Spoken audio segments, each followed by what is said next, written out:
Le RAID, c'est une unité qui a été créée pour intervenir là où les autres unités n'intervenaient plus. Il faut savoir que dans notre population, nous avons à peu près 1% de personnes qui ont des problèmes psychologiques graves, importants, et qui quelquefois, suite à une bouffée délirante, peuvent s'enfermer avec des otages, la famille, les enfants, etc., et menacer ces otages-là. Et le but du RAID, c'est justement d'intervenir, de sauver les otages, mais aussi de faire en sorte de sauver la personne qui a pris en otage ses enfants, parce que on a en face de nous quelqu'un qui est en grande souffrance et que c'est de notre devoir, de notre but et de notre honneur que de le récupérer et de le mettre à disposition de la justice. Et en fait, dans ces affaires-là, de ce type-là, où il y a des problèmes psychologiques, 90% des affaires sont sorties à la négociation, sans violence particulière. Les 10 autres pourcents sont sortis avec un arsenal d'armes non létales qui permet de sauver la vie du forcené ou du preneur d'otages. Le RAID est appelé par les autres policiers, dans le cadre d'enquête, pour aller interpeller dans des lieux clos, le matin en général, aux heures légales, c'est-à-dire à 6 heures, pour interpeller des gens qui sont dangereux. Et comme il a le matériel, l'armement, la spécificité, l'entraînement, les hommes qui vont bien, eh bien les choses se font de manière assez rapide, avec un minimum de risque. Et le RAID, comme il est formé à ça, prend beaucoup moins de risques que ne prendrait un policier lambda pour aller interpeller quelqu'un chez lui. Voilà les missions du RAID. Et se sont rajoutées à ces missions-là, bien évidemment, la lutte antiterroriste que l'on connaît. Alors, la France a la chance, et je dis bien la chance, d'avoir 2 unités nationales d'intervention, que sont le RAID et le GIGN. Pourquoi 2 unités nationales? Parce qu'historiquement, la gendarmerie a son unité d'intervention qui intervient dans son secteur de compétences géographiques. La gendarmerie couvre l'aspect rural de la France et le périurbain. Et le RAID intervient là où la police est compétente, c'est-à-dire dans les grands centres urbains. Et c'est là d'ailleurs où se passe le plus de choses. Ensuite, vous avez une 3e unité qui agit uniquement dans le ressort parisien, de la plaque parisienne. C'est la BRI de la préfecture de police, qui agit à la fois sur de l'intervention, mais qui travaille aussi sur un autre type de mission qui est la surveillance et filature de bandits, de criminels, etc. Ce que ne font ni le RAID ni le GIGN. L'avantage que l'on a par rapport à un policier de patrouille ou un gendarme de patrouille, c'est que quand le RAID intervient, on sait qu'il intervient sur quelque chose de dur, on est dans le dur. Et j'insiste là-dessus parce que je voudrais rendre hommage en même temps à ces policiers du quotidien ou à ces gendarmes du quotidien. C'est eux qui courent le plus de risques, parce que vous allez avoir une patrouille de gendarmerie ou d'une police qui va frapper à une porte d'un domicile parce qu'on a signalé par exemple des violences conjugales. Et il ne sait pas derrière la porte ce qui peut se passer. Ça peut ouvrir, derrière il peut y avoir quelqu'un avec un fusil de chasse. Là je vous parle de choses réelles qui me sont arrivées à moi par exemple. Et il court un risque phénoménal. Et en même temps, ce policier ou ce gendarme de patrouille, dans la même journée, va être confronté à des dizaines d'affaires différentes. Dont certaines seront potentiellement dangereuses, d'autres beaucoup moins, mais il va falloir qu'il s'adapte à ces dizaines d'affaires-là. Tandis que quand vous envoyez le RAID sur une affaire de preneur d'otages, déjà vous savez de quelle affaire il s'agit parce que les policiers de sécurité publique sont déjà sur le terrain et informent le RAID. Et ensuite, vous avez de la part des gens du RAID, du patron du RAID et de l'ensemble des effectifs, vous avez un ensemble homogène qui fait que vous avez été créé pour intervenir là-dessus. C'est-à-dire vous avez le commandement, vous avez l'équipement, vous avez les gens qui ont été recrutés pour ça, vous avez la formation, vous avez du matériel lourd, vous avez du matériel léger, vous avez du matériel d'information technique, etc. Vous avez des chiens, vous avez des négociateurs, vous avez avec vous une équipe de toubibs, de médecins. Donc, en réalité, effectivement, on intervient sur du dur, même du très dur, mais on intervient avec tout ce qu'il faut pour intervenir. Et le but, c'est de pouvoir s'entraîner à ça, répéter les process d'intervention, répéter aussi tout l'ensemble du process de commandement, c'est quelque chose d'important, pour pouvoir, le jour où on est sur le terrain, pouvoir dérouler ces choses-là. Alors je dis dérouler, c'est rarement comme ça que ça se passe, parce qu'il y a toujours des imprévus, mais s'adapter à l'imprévu, c'est le rôle du chef du RAID et de ses adjoints. Et en général, on arrive à s'adapter aux situations qui sont des situations qui sont en général pas conformes et pour lesquelles on ne s'est jamais entraîné en réalité. J'arrive au RAID, moi c'est à peu près 14 mois après l'affaire Mohamed Merah. Le débriefing de l'affaire Mohamed Merah n'est pas encore terminé. Parce que c'est une affaire qui a été d'une complexité phénoménale. Et donc ce débriefing-là, mon prédécesseur l'avait entamé et avait déjà entamé des réformes d'intervention dans ce cas spécifique d'individus que l'on va accélérer. Pourquoi on les accélère? Parce que on sent bien, tout le monde sent bien d'ailleurs, le pouvoir politique aussi de l'époque, que on est en plein état de menace et ça va nous retomber dessus. Alors on ne sait pas quand, ni comment, mais on sait que ça va nous retomber dessus. Donc il faut préparer l'unité à ce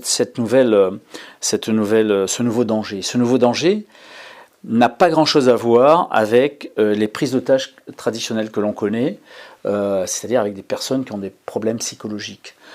Pourquoi? Pour 3 raisons principales, et ça c'est le débriefing de l'affaire Merah qui nous l'apprend, mais aussi le débriefing de ce qui se passe à l'étranger sur d'autres affaires de ce type-là, et en particulier ce qui s'est passé sur le centre commercial du Westgate à Nairobi, qui s'est passé en 2013, où on tire la conséquence de ce qui s'est passé là. En fait, qu'est-ce qu'on a comme conséquence? La première, c'est la manière de faire des terroristes, ou du terroriste. Mohamed Merah, la première chose qu'il fait, c'est qu'il va, dans un premier temps, frapper des cibles qui ont une importance psychologique, une importance sur l'opinion publique et sur les médias. Il va tuer des militaires, et rappelez-vous, il va dans une école juive à Toulouse, l'école Zaratora, il va tuer des enfants juifs et un parent qui était là. Il va se filmer en faisant ça. Et après, il va se retrancher à l'intérieur de son domicile et il ne va pas essayer de fuir à partir du moment où les policiers vont arriver. Il n'essaiera pas de fuir, ni de partir, ni quoi que ce soit. Et ça, c'est quelque chose de nouveau par rapport aux prises d'otages des années 80-90, qui étaient faites en général par des gens de la pègre, hein, qui, quand ils faisaient un braquage, par exemple, dans une banque, et se faisaient encercler par les policiers, eh bien, prenaient quelqu'un en otage pour ensuite négocier leur départ. Lui, non, il n'essaie pas de fuir. Et la troisième chose, c'est que non seulement il n'essaie pas de fuir, mais en plus, il va mourir les armes à la main. Et son but final, c'est ça. C'est le but final de ces radicalisés, c'est de mourir les armes à la main. En fait, c'est quasiment le but unique qu'ils ont. Le reste, pour eux, n'est que du détail. Même si c'est des détails horribles, ça n'est que du détail. Et donc ça, à l'époque, le RAID, qui avait l'habitude de négocier, puisque je vous ai dit que 90% de nos affaires ont sorti à la négociation, n'était pas au courant de ça pendant l'affaire Mohamed Merah. Et le pouvoir politique n'était pas au courant non plus de ça. Le pouvoir politique qui demande, à l'époque c'était Sarkozy, le président de la République, qui connaissait bien le RAID, pour l'avoir fréquenté dans l'affaire Human Bomb, c'était l'affaire des preneurs d'otages de l'école de Neuilly. À l'époque, Sarkozy était le maire de Neuilly et était ministre du budget dans le gouvernement Balladur. Et il est venu négocier avec le RAID sur place, d'ailleurs de manière très courageuse. Il a sorti des enfants de cette école maternelle alors qu'ils étaient enfermés dans une classe avec un poseur de bombes et avec des explosifs partout. Donc Sarkozy connaît bien le RAID, sait que le RAID négocie et sait que le RAID arrive à la résolution de ces affaires-là en négociant. Et le pouvoir politique, donc Sarkozy à l'époque, il dit négociez et prenez-le vivant. Et puis c'est retransmis par toutes les strates de la hiérarchie. Et mon prédécesseur de l'époque, eh bien, il tente de le prendre vivant. C'est ce que j'aurais fait moi. C'était à cette époque-là, on n'était pas informé du fait que ces radicalisés-là voulaient mourir les armes à la main. Si on avait été informé de ça, l'affaire Mohamed Merah se serait passée différemment. Mais moi, à partir du moment où je suis informé de ça et que mon prédécesseur a déjà commencé à travailler là-dessus, on continue et on accélère le travail et on se dit on va faire deux choses différentes, on va intervenir de manière différente que ce que l'on fait sur des individus qui ont des problèmes psychologiques. Sur des individus qui ont des problèmes psychologiques, la première chose c'est qu'on négocie le temps qu'il faut jusqu'à la reddition, c'est les gens qui sont, et sur lesquels on obtient, je le répète, on obtient la reddition à 90%. Et la deuxième chose, c'est que on intervient dans une réversibilité. C'est-à-dire que si la négociation ne marche pas, si on n'arrive pas à avoir le contact oral ou le contact au téléphone, on va, à un certain moment, le patron du raid va dire casser la porte, on rentre un peu, on s'installe dans la bulle du preneur d'otages. Là, on se planque derrière des boucliers et on reprend la négociation. Et quand on l'a fait 2-3 fois, ça fonctionne. Et on arrive à la reddition donc c'est ce qu'on appelle de la réversibilité. L'assaut n'est pas immédiat, continu, etc. Il est réversible. Sur un individu type Mohamed Merah radicalisé, deux choses vont donc être transformées dans l'assaut. On ne négociera plus. Il est inutile de négocier avec quelqu'un qui, de toute façon, veut mourir les armes à la main. Et le fait de négocier, on va perdre du temps. Ça va lui permettre de se reposer. Ça va lui permettre de tuer ses otages. Ça va lui permettre de mettre en place des explosifs. Ça va lui permettre surtout aussi de communiquer sur des réseaux sociaux ou sur des chaînes d'information continue. Donc, on ne négocie plus. On essaye de se réattribuer le temps. Et la deuxième chose, il y a ce qu'on appelle une non-réversibilité. Quand, en tant que patron du raid, je donne l'ordre d'aller à l'assaut, on va à l'assaut jusqu'au bout, quoi qu'il en coûte, même si on doit enjamber des camarades qui sont fait blesser, etc. Et on va jusqu'au bout du tout. Donc deux choses différentes. Voilà en quoi les choses ont changé dans ce domaine-là. Mais c'est une difficulté particulière, parce qu'il ne faut pas se tromper Pour le chef du raid, il faut bien analyser la situation, et parce que les process sont complètement inversés, vous le voyez, donc il ne faut pas se tromper de situation. En fait, le raid était sur les dents depuis l'affaire de Charlie Hebdo. Et il a été utilisé dans diverses opérations, donc sous mon commandement, depuis le 7 jusqu'au 9. Pendant donc ces 3 jours, le raid, la BRI et le GIGN ont été utilisés pour faire des ratissages, pour faire des perquisitions, etc. etc. Le 9, les frères Kouachi qui avaient participé au massacre, enfin qui avaient élaboré le massacre de Charlie Hebdo, partent et s'enferment dans une imprimerie à Dammartin-en-Goële, donc en secteur gendarmerie. Et là, on a le GIGN qui intervient, enfin le GIGN qui se met en place. Voilà. Moi, j'étais sur place, je vais sur place en tant que concourant, donc, je ne suis pas le menant de l'opération, je suis le concourant et je prête mes services. Le GIGN était en nombre suffisant, enfin, on a fait juste des échanges de négociateurs pour s'échanger du renseignement et n'ont pas négocié. Pendant que je suis, moi, à Dammartin-en-Goële, on apprend donc la prise d'otage, qui, elle, était de l'épicerie KHR, qui, elle, était due à Mehdi Koulibaly, qui, lui-même, avait la veille assassiné une policière municipale à Montrouge. Mehdi Koulibaly était rentré dans l'épicerie KHR, avait tué immédiatement 3 otages, il en avait blessé mortellement un autre qui mettra du temps, d'ailleurs, c'est assez horrible comme un récit, mais il mettra du temps à mourir, et voilà. Et il a pris en otage 26 otages. Et à partir de ce moment-là, là on est en secteur police, le raid prend la main, le chef du raid que j'étais prend la main à la fois sur le raid et sur la BRI, dans une manière de travail qui s'appelle la FIPN, la Force d'intervention de la police nationale. La Force d'intervention de la police nationale qui est décrété par le ministre, qui est quelque chose qui existe et c'est le ministre qui la met en place, donne le commandement de l'ensemble du dispositif au chef du raid. Donc j'avais le commandement à la fois de la BRI et du raid dans ce domaine-là. Donc on arrive sur place et là assez rapidement on s'aperçoit donc effectivement qu'il y a une prise d'otage avec à l'intérieur un terroriste et donc on met en place nos effectifs, les tireurs opérationnels, enfin tous les effectifs, les groupes d'assaut, etc. Et on donne l'assaut à peu près à 17h, c'est-à-dire on était en place vers 13h30, on donne l'assaut à 17h, ce qui est quelque chose d'incroyablement rapide pour une unité comme le RAID ou comme la BRI, comme le GIGN.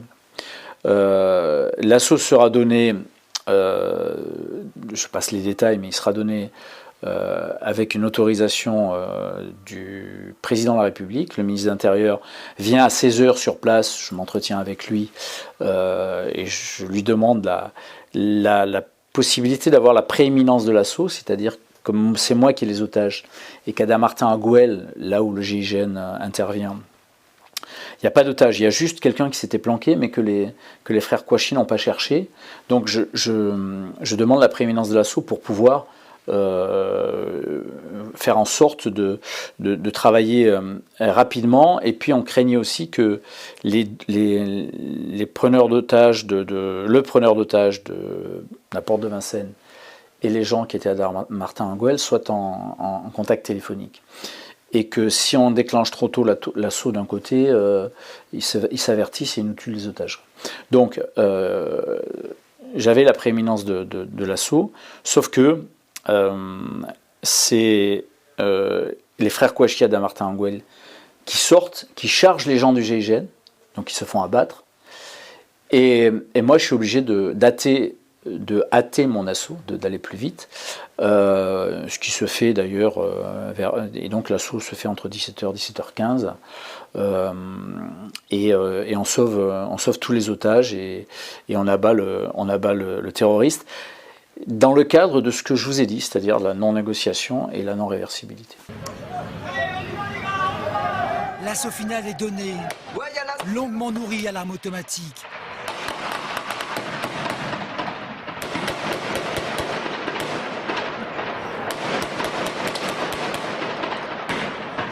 Au fond du magasin, on peut apercevoir un homme surgir. Des grenades sont lancées pour stopper sa route.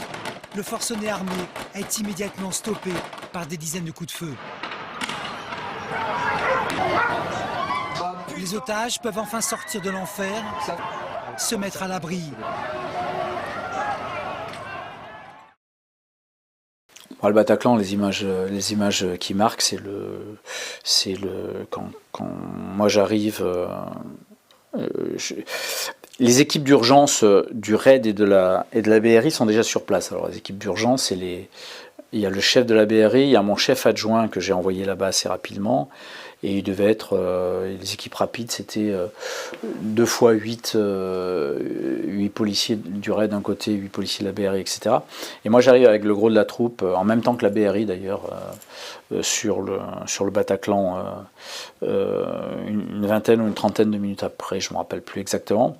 Et donc je rentre en premier avec ma colonne, en premier de ma colonne d'assaut, je n'étais pas le premier sur le terrain, et ce qui choque, c'est un parterre de cadavres. Il y avait une centaine de personnes qui avaient été tuées, un peu moins, des blessés partout. Enfin, c'est ça qui choque, qui sidère, parce que personne n'est habitué à ce spectacle-là, qui n'est pas un spectacle. D'ailleurs, j'utilise un mot qui n'est pas à bon escient, mais c'est cette horreur-là, quoi.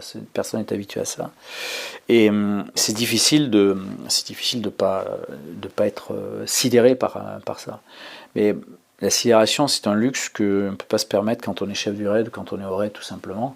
Et donc il a fallu avancer, et puis on a traversé la fosse, et le souvenir qu'on en a tous d'ailleurs, et tout le monde le raconte de cette manière-là, il fallait aller de l'autre côté pour monter sur la Seine et bloquer au niveau de la Seine. Moi je prenais le rez-de-chaussée, la BRI prenait le premier étage, bloquer sur la Seine une porte qui correspondait au premier étage aussi, et derrière laquelle il y avait des terroristes qui donc pouvaient circuler de haut en bas avec des otages. Donc il fallait absolument que je bloque cette porte, et bien il a fallu traverser ces cadavres et ces blessés, en traînant les pieds entre eux pour ne pas leur marcher dessus, et en se faisant tirer par le pantalon par les gens qui réclamaient des secours. Il a fallu d'abord sécuriser la salle avant que d'envoyer les secours. On a sécurisé la salle, et là on a fait quelque chose qui ne se fait jamais, c'est-à-dire qu'à partir du moment où on a sécurisé, et on n'avait pas commencé l'intervention, mais j'avais mis mes tireurs d'élite, etc. On avait sécurisé la salle. J'ai dit à mon équipe de Toubib et à ceux de la BRI aussi de commencer l'évacuation. Donc on a commencé une évacuation avant d'avoir terminé l'opération. Et ça se fait jamais. Mais bon. Quand vous êtes à la tête du raid, encore une fois, c'est l'unité qui est envoyée là où il n'y a plus d'autres unités, quoi. Vous êtes à la tête du raid, vous êtes chef de ce dispositif-là, donc responsable de vos hommes et de la vie de vos hommes en plus. Vous avez pas beaucoup de choix et en fait vous posez pas trop de questions, quoi.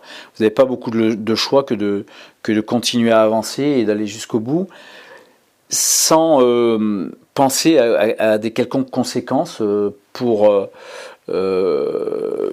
votre vie personnelle. Moi je pensais plus à la vie de mes hommes qu'à moi et donc vous y allez, vous rentrez, vous déroulez vos manières de faire. Là, on est véritablement dans un cas atypique, puisque le chef est en premier, il est le moins bien protégé, puisqu'il n'a pas de gilet lourd ni de casque lourd, parce que quand vous êtes chef du raid ou adjoint du chef du raid, vous ne pouvez pas commander avec un gilet lourd, un casque lourd, donc vous êtes moins protégé que les autres, mais vous avancez. Et d'ailleurs, le fait d'être moins lourd que les autres nous a servi, parce que pour monter sur une scène qui était de cette hauteur-là, les gars qui ont 40 kilos sur le dos de matériel offensif et défensif n'arrivaient pas à monter. C'est une grosse tortue, quoi. Ils n'arrivaient pas à monter.